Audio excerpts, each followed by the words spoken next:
Hello viewers and learners, a very warm welcome to all of you in this episode of the Culture Quantum. This episode is based on your today's paper, that is 16th of June UPSC Civil Services Prelims paper. So prima facie looking at the paper is easier than the past papers which has been there in 2023, 22, 21. So expect the cutoff will rise. Can't say exactly right now, but then by the evening it will be figured out that what will be the possible cutoff. Moving ahead to the history section, which includes ancient, medieval, modern and so as art and culture. So total 12 questions have come from this particular section in this year paper. Last year 13 questions were there. So a question is less in this year paper. As far as the subdivision is concerned, there are 6 questions from art and culture, 1 question from the medieval history, 1 question from the ancient history and 4 questions from the modern Indian history for your revision. Thankfully, there are the topics which are asked in the paper. So, for example, Garba, Hoysala Complex, Santiniketan and Government of India Act 1935. Garba dance of Gujarat, Hoysaleswar Temple, Government of India Act 1935. Gautam Buddha का जन्म शाक्य वंश में, that is Santiniketan. Whatever you have studied all around the year, and in the last week you went through the videos of the important topics and you are able to solve 4 questions. So we need your further support for mains exam also and upcoming exams also, so that we can further help you and we can further predict more important topics in the upcoming exams. So let's begin with the solution of the history and art and culture question. So for sake of your information, I am starting with the question number 54, which was the first question of history, art and culture in the sequence A or set A.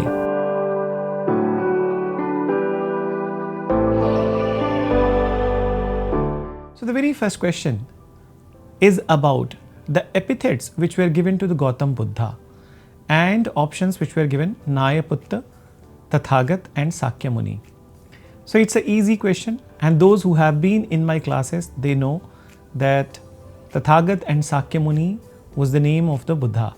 So he belonged to the Sakya clan, he was called as Sakya Muni, and the meaning of the Tathagat is thus he came and thus he went, the enlightened one. So this is the epithet which is given to the Buddha. Nayaputta is the epithet which was given to the Vardhaman Mahavir, not to the Buddha. So in this particular question, the correct answer is 2 and 3 and option B is correct for you. Moving on to next question, that is question number 55. And this question is basically from the ancient India. And here the sites are given. Moreover, these are the sites which are basically the megalithic site or the sites from the ancient India. And you need to correctly match the name of the place and then also the state detail which is given and so as the description. So let's look at the very first one. So the first is archaeological site of the Chandraketu. The state which is given is Odisha, and moreover description is the trading port town. So Chandraketu is not in Odisha and it is not a port town, and it is basically in West Bengal, and it is very closer to the Basirhat and also not very far from the Calcutta. The next site which has been mentioned is Inam Gaon from Maharashtra, and the description Chalcolithic site. It's a correct option that Inam Gaon is in Maharashtra and it is a Chalcolithic site, which is basically after the end of the Indus Valley civilization. The third site which has been mentioned is Mangadu, and the state which is given Kerala, and the description of the site is megalithic. So this is a right option. Original name of the Mangadu is Mangavadu, and it is located closer to the Astamudi Kayal or Astamudi Lake in Kerala, and it is a megalithic site. But then once you are trying to find out the answer of this site, you might be confused because there is a one more site located closer to Chennai, and the name of that site is also Mangadu, but that's not a megalithic site. So it's clearly telling you about the Kerala site, though the name originally mentioned on the archaeology department is Mangavatu, but some places it is also mentioned Mangadu. So it is a right match which is given in this particular description. Moving on to the next site, that is Salihundam, and the state which is mentioned Andhra, and the description is rock-cut cave shrines. In this, there are two descriptions which are correct, but the last one is not correct. Salihundam is a Buddhist site in Andhra, that is correct, but then it is not a rock-cut cave shrine. The word that you have to put emphasis is the cave shrine. It is not a cave shrine, and basically at this place there are Buddhist stupas and Mahaviharas. So it is not a rock-cut cave shrine. It is a stupa site. So this is a wrong option. So only 2 and 3 are correct. Moving on to question number 56. It has been asked that which of the Indian ruler gave permission to the Portuguese to create a fort at Bhatkal, which is situated in Karnataka. So the correct option is, it is Rajakrishna Raya, who in 1510 gave permission to the Portuguese viceroy Albuquerque to create a fort at Bhatkal. Coming to question number 57. This question is from modern India and it is based on the land revenue settlements. I hope that you all must be remembering in the classes that I am emphasizing on it from very long time, that from last 3-4 years there hasn't been a question on land revenue settlement, and it will be asked this year, and I am happy that it was the right prediction that this year the question has come. So the question is, with reference to revenue collection by Cornwallis, consider the following statement. So the very first option which is given, under the Rayatwadi settlement of revenue collection, peasants were exempted from paying the taxes if they face natural calamity or bad harvest. Though it's a right statement in regard to Rayatwadi settlement, but not right in regard to the question, because in question it has been asked revenue collection by Cornwallis, and Rayatwadi settlement was not initiated by Cornwallis but by Thomas Munro. So it will not be a right option in this question. So in permanent settlement this provision was not there, but then this provision was included in Rayatwadi. Moving on to second statement, it says, under the permanent settlement in Bengal, if a zamindar is not able to pay the taxes or revenue on the prefixed date, so then it will lead to snatching of his land ownership right or zamindari right. It's a right option. And in fact, this particular provision was called as sunset clause. So on a fixed date, if the zamindar is not able to pay the revenue, his land ownership will be snatched and it will be bidded to somebody else. This is how the British got right to create a new class of zamindar. So the correct answer of this question is only the permanent provision, that is only statement 2 is correct, not the statement 1. Moving on to the next question, that is question number 58 of set A. So the very first statement which is mentioned, that there are no parables in Upanishad, and the second statement says that Upanishads were composed earlier than the Puranas. So let's look at the first statement, which is correct and which is not correct. First statement is not correct. Why so? The first statement says that there were no parables in Upanishad. And if you are ever confused, please remember, I always say in the classes that please look at the Hindi version also. And in Hindi version, what is mentioned? Niti Katha. So do you believe that there was no Niti Katha in Upanishad? It is actually not right then. So there are, Upanishads are full of the Niti Katha only. And what is Niti Katha? Full of the ethical values. So for example, if we talk about some of the very popular words from the Upanishads, so for example, Satyameva Jayate, is it not a Niti Katha? So this is a wrong option. And there are n number of the examples that you can bring at this point of time. Let's move on to the second statement. Second statement is, Upanishads were composed earlier than the Puranas. That's a right option. Upanishads composition happened during the later Vedic period and before the emergence of the Mahajanpadas. As far as the Puranas are concerned, they also hold a very important position in Hinduism, and their composition majorly happened during the Gupta age, particularly in the 4th and the 5th century AD. So in this question, only statement 2 is correct and option B is correct in the OMR seat. So the next question, question number 60. UPSC has asked, which one of the following has been recently included in UNESCO Cultural Intangible Heritage List? And it's a very easy, and we incorporated in our quick revision videos also, that is Garba. Garba dance of Gujarat is the latest addition to UNESCO Intangible Cultural Heritage of the Humanity. So I hope you all must have not done any mistake on it, and then you must have corrected it. It's an easy question. Coming to the question number 61, which is from modern Indian history and related to the historical background of the Indian Constitution. So what is the question? So the question is, who was the provisional president of Constituent Assembly before Rajendra Prasad took over? So the correct option is Sachidanand Sinha. It's an easy question, and if you have studied any of the historical background book, so you can easily solve it. 9th of December, Sachidanand Sinha, who was the eldest member of the Constituent Assembly, he was chosen as the provisional president. So on 11th of December, Dr. Rajendra Prasad was chosen president of Constituent Assembly. Moving on to next question, that is question number 62. It has asked that which of the following statement is correct in relation to Government of India Act 1935.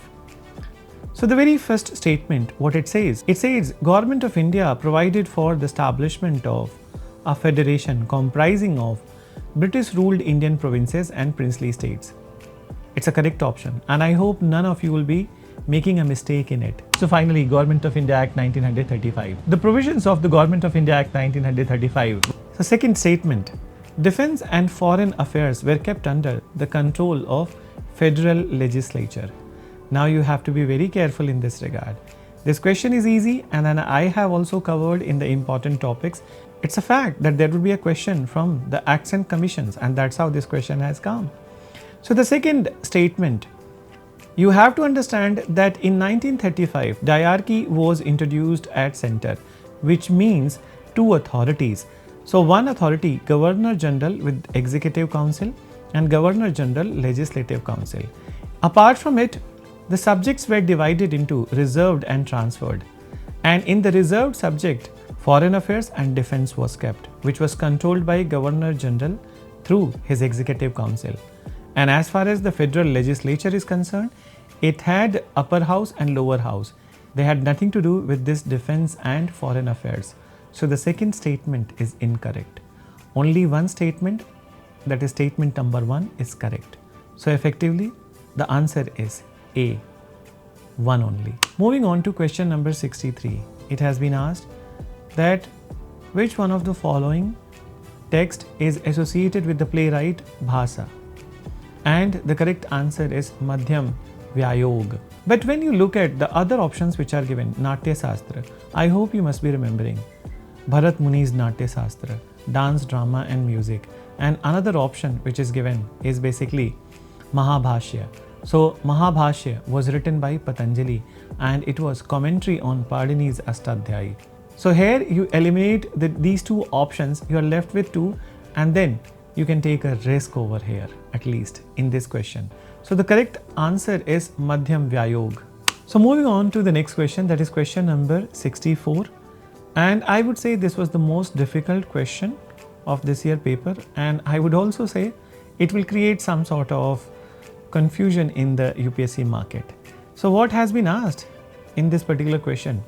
Sanghabhuti, who was a Buddhist monk, by the end of the 4th century AD, he traveled to China and he wrote commentaries on one of the following text which is mentioned. So the text is Pran Paramita Sutra, Visuddhi Mag, Sravastivada Vinay and Lalit Vistar. So let's discuss this question further. When you're trying to find out that who was Sanghabhuti, Sanghabhuti was a Buddhist monk who visited China in between 380 to 384 AD, and he wrote commentaries on Sravastivada Vinay. On the other hand, Pran Paramita Sutra was written by Kumar Jeev, and Buddha Ghosh was the writer of Visuddhi Mag, and Lalit Vistar is the textbook of, or basically holy textbook of, Mahayana Buddhism. So the next question, number 65.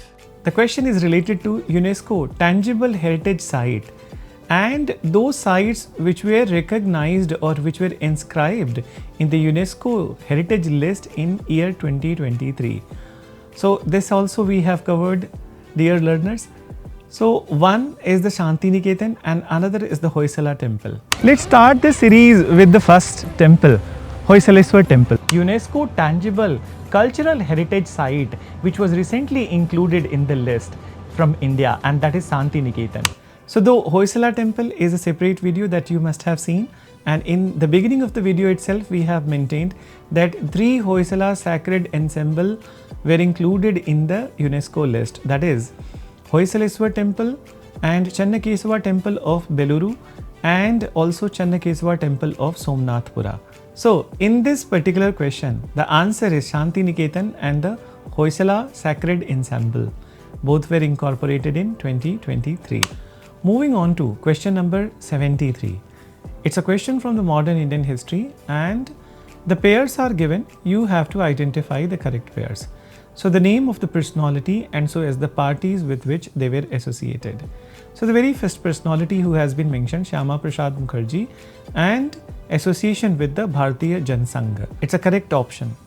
Then moving on to the next personality is C. Rajagopalachari and the party which has been mentioned in front of his name, Socialist Party, which is a wrong option, and he was associated with Indian National Congress. Then comes the name of Jagjeevan Ram and the party Congress for Democracy.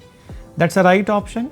This party was created in 1977 and soon after he also became the part of the Janata Dal.